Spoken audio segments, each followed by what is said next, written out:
اس کے ایک خارجی بھائی آدم کا سر قلم کرا دیا تھا۔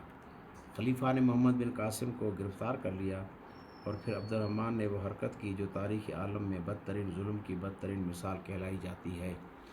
کچھ عرصہ بعد جنید بن عبد الرحمن المری سندھ کا گورنر مقرر کیا گیا۔ وہ دیوبند سے سندھ پہنچا اور ایک خون ریز جنگ میں راجہ داہر کے لڑکے جیسر کو شکست دی اور قتل کیا، لیکن راجہ داہر کا دوسرا لڑکا چچ بچ نکلا اور اندرونی علاقہ میں جا کر پناہ لی۔ جنید المری مزید مشرق کی طرف بڑھا۔ اس نے الکیراج فتح کیا اور محمد منڈل، دھنج اور براس کے مقامات پر اپنے افسر مقرر کیے۔ جنید کا مشہور مقولہ ہے کہ میدان جنگ میں شہید ہونا پلنگ پر بے نام و نموس بیماری سے ایڑیاں رگڑ رگڑ کر مرنے سے 1000 درجے بہتر ہے۔ جنید کی فتح یاب فوجوں نے ہندوستان میں اجین، مارواڑ، ملہار اور گجرات کو فتح کیا۔ جنید اپنی فراخ دلی کے لیے بہت مشہور تھا اور عرب مورخین اور شعراء نے اس کی بہادری اور سخاوت کی خوب تعریفیں کی ہیں۔ بعض مورخین مری قبیلہ کی ابتدا جنید المری اور اس کی اولاد سے کرتے ہیں۔ جنید کے بعد سندھ اور ملتان کے علاقوں میں مسلمانوں کی طاقت آہستہ آہستہ کم ہوتی چلی گئی۔ صوبوں گورنروں نے مرکزی حکومت کے خلاف بغاوت کرنی شروع کر دی۔ مامون کے عہد میں اس کے گورنر بشر بن داؤد نے بغاوت کا علم بلند کیا اور خود مختاری کا اعلان کر دیا، لیکن مامون نے بغاوت کو کچلنے کے لیے غسان کے تحت کوفہ سے فوراً ایک فوج بھیجی۔ بشر کو شکست ہوئی اور غسان نے موسیٰ برمکی کو سندھ کا گورنر مقرر کیا۔ برمکی ایک منصف مزاج حاکم کی حیثیت سے عوام میں بہت مقبول تھا۔ اس نے 222 ہجری میں وفات پائی۔ خلیفہ معتصم باللہ نے اس کے لڑکے عمران کو اس کی جگہ گورنر مقرر کیا۔ عمران نے جاٹوں کی بستی کیکان پر حملہ کیا۔ اسے فتح کرتا ہوا وہ آگے بڑھا اور المنصورہ پہنچا۔ یہاں پہنچ کر اسے کندابیل کے گورنر محمد بن خلیل کی بغاوت کی خبر پہنچی۔ اس نے شہر پر حملہ کیا، بہت سے لوگوں کو گرفتار کیا اور ان سب کو قیدی بنا کر خضدار بھیج دیا۔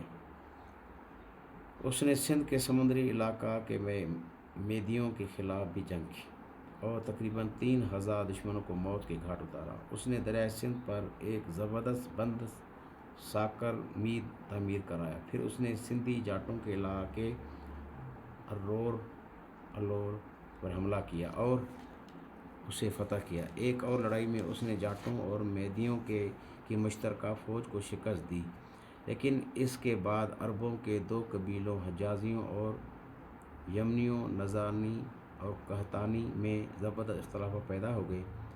عمران حجازیوں کی طرف تھا، لیکن وہ ایک نزانی افسر عمر بن عبدالعزیز الحیانی کے ہاتھوں ایک لڑائی میں مارا گیا۔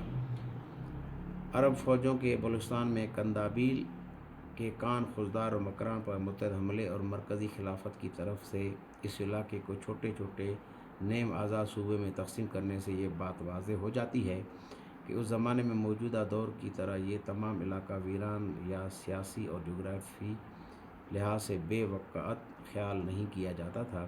اس کے برخلاف اولین مسلم فاتحین کی سیاسی اور فوجی بصیرت اور وقت نظر کی داد دینی پڑتی ہے کہ انہوں نے بلوچستان کو سندھ اور ہندوستان کی فتح کے لیے کنجی یا پہلا قدم قرار دیا تھا۔ متعدد اہم قبیلے الافی، المری، الخیری، حجازی، یمنی یہاں بلوچستان میں مستقل طور پر رہائش پذیر ہو گئے تھے۔ یہ علاقہ چونکہ مرکزی حکومت سے خاصے فاصلے پر تھا، اس لیے ان قبیلوں کے سرداروں نے اپنے لیے آزاد ریاستیں قائم کر لی تھیں۔ 19ویں صدی کے بعض مورخین کے اس خیال کو کہ بہت سے بلوچی قبیلے مثلاً مری، بلیدی، جمالی، لاشاری اور ہارونی ان علاقوں میں عرب نو آباد کاروں کی اولاد ہیں، بے بنیاد قرار نہیں دیا جا سکتا۔ اس نظریہ پر پوری طرح غور و خوض کرنے کی ضرورت ہے اور یہ نظریہ مستقل کے مورخین کے لیے تحقیق و تفتیش کے نئے میدان مہیا کرتا ہے۔ بلوچستان میں جھالوان کے شرق خضدار اور کنزبور موجودہ پنجگور تجارتی اور فوجی نقطہ نگاہ سے بہت اہم مقامات ہوں گے۔ یہی وجہ ہے کہ وہ مسلم حملہ آوروں کی توجہ کا مرکز بنے رہے۔ والی سندھ اور شمالی ہندوستان کے لوگوں کی طرح قندھار اور ملتان کے درمیانی علاقے کے لوگ بھی مذہبی لحاظ سے بدھ تھے۔ ہمارے تاریخ دان اس سلسلے میں خاموش ہیں کہ سندھ اور بلوچستان کے لوگ کون کون سی زبانیں بولتے تھے۔ وہ یہاں کے قبائل کے ناموں کا تفصیل کے ساتھ کوئی خاص تذکرہ نہیں کرتے، وہ انہیں صرف جاٹ اور میدی کہہ کر آگے بڑھ جاتے ہیں۔ مأخوذ الذکر کر کے متعلق اتنا ضرور بتایا جاتا ہے کہ یہ ساحل سمندر پر قیام پذیر تھے، اس بات تک کا ذکر نہیں کرتے کہ وہ اس زمانے میں مکران میں یا قندھار اور ملتان کے درمیان علاقے میں سکونت پذیر تھے، کیونکہ وہ اس وقت کرمان، سیستان اور شمالی مکران کے گرد و نواح میں رہتے تھے اور وسطی علاقوں یا ساحلی علاقوں تک نہ پہنچتے تھے۔ قندابیل، خضدار، کیکان اور پنجگور کے گورنر عموماً بغداد کی مرکزی حکومت کے خلاف بغاوت کرتے رہتے تھے، اور یہ اس وقت تک ممکن نہ تھا جب تک کہ انہیں ان علاقوں میں رہنے والے قبائل کی مدد کا پوری طرح یقین نہ ہوتا۔ لیکن اس بات سے یہ بذات خود ثابت نہیں ہوتا کہ بلوچ ان عرب آباد کاروں کی اولاد تھے۔ ہاں، یہ ضرور ممکن ہے کہ ان عربوں کی اولاد نے ان علاقوں میں مستقل سکونت اختیار کر لی ہو اور اپنے آپ کو وہاں کی اکثریت میں مدغم کرنے کی خاطر اپنی زبان اور انفرادیت سے آہستہ آہستہ وسعت کشی اختیار کر لی ہو۔ بلوچوں کی قدیم شاعری میں ان عرب نو آباد کاروں کا متعلق کوئی ذکر نہیں ہے، اور ایسا بغیر کسی وجہ کے تو نہیں ہو سکتا۔ یہاں نہ سندھ کی فتح کا کوئی تذکرہ ہے اور نہ ہی محمد بن قاسم بلوچی شاعری میں کوئی جگہ حاصل کر سکا ہے۔ یہ استفسار کیا جا سکتا ہے اور یہ پوچھنا کچھ بے جا بھی نہیں کہ اگر بقول بعض لوگوں کے کہ یہ بات صحیح ہے کہ بلوچ ان عرب فوجوں کے ساتھ یہاں آئے تھے، تو پھر بلوچی شاعری میں آخر اتنے عظیم واقعات مکران، سندھ اور ملتان کی فتوحات کا ذکر کیوں نہیں؟ بہرحال یہ کہا جا سکتا ہے، اور اس بات میں کچھ وزن بھی ہے، کہ وقت گزرنے اور بہت سے عظیم واقعات رونما ہونے کی وجہ سے بہت سے لوگ گیت ضائع ہو چکے ہوں اور موجودہ دور تک نہ پہنچے ہوں، اور یہ امر ان کی غیر موجودگی کا سبب ہو سکتا ہے۔ بلوچی شاعری اور تاریخی واقعات میں ایک اختلاف اور بھی موجود ہے، اور وہ ہے میدان کربلا میں یزید اور حضرت امام حسین کے درمیان جنگ میں بلوچوں کی شرکت، کیونکہ حضرت امام حسین رضی اللہ تعالیٰ عنہ کے ساتھ کل 72 ساتھی تھے، جن میں عورتیں اور بچے بھی تھے، اور یہ تقریباً سبھی شہید ہو گئے تھے۔ ہمارے پاس کوئی ایسی شہادت بھی موجود نہیں ہے جس کی بنا پر یہ کہا جا سکے کہ ان میں کوئی شخص قبیل القص یا قبیلہ بلوچ سے تعلق رکھتا تھا۔ اگر شاعری میں پیش کردہ واقعات کو کچھ وقت دی جائے اور یقیناً کچھ نہ کچھ وقت ضرور دینی چاہیے تو کہا جا سکتا ہے کہ اس زمانے میں شام میں رہنے والے بلوچوں نے ان لوگوں کی ہمنوائی کی ہوگی جنہوں نے حضرت علی رضی اللہ تعالیٰ عنہ کی حمایت کی تھی، خاص طور پر حضرت علی رضی اللہ تعالیٰ عنہ کی شہادت کے بعد حضرت معاویہ رضی اللہ تعالیٰ عنہ کے خلیفہ بننے اور یزید کو اپنا جانشین مقرر کرنے کے درمیانی عرصے میں ہو سکتا ہے کہ بلوچ ان نیم سیاسی نیم مذہبی تحریکوں میں شامل ہوں جو بہت سے انقلابی رہنماؤں کی سرکردگی میں کام کر رہی تھی، مثلاً مسلم بن عقیل، مختار الثقفی، سلیمان سرار، عبداللہ بن مری، ابن الاشتر اور دوسرے بہت سے لوگ جنہوں نے بعد میں خارجی تحریک چلائی تھی۔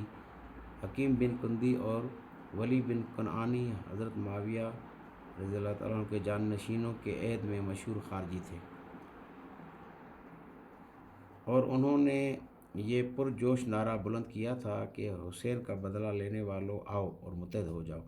حضرت عبداللہ بن زبیر رضی اللہ تعالیٰ عنہ نے، جو خود خلافت کے مدعی تھے، حضرت معاویہ رضی اللہ تعالیٰ عنہ کی خلافت کے خلاف اس تحریک کے شروع کے دور میں اس کی حمایت کی تھی۔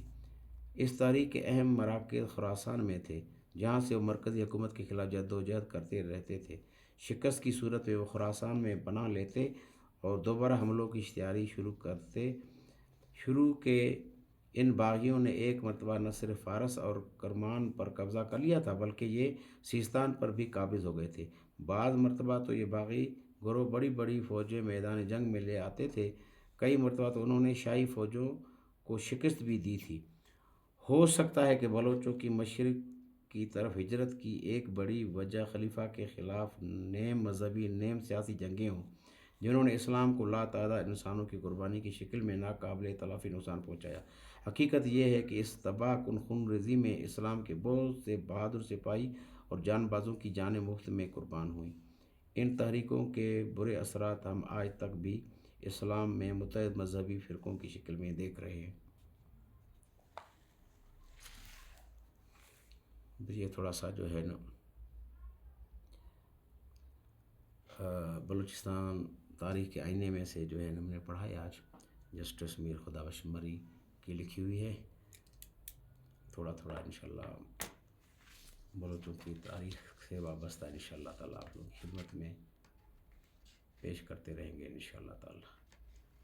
اللہ تعالیٰ آپ کو خوشیاں عطا فرمائے۔ اللہ حافظ۔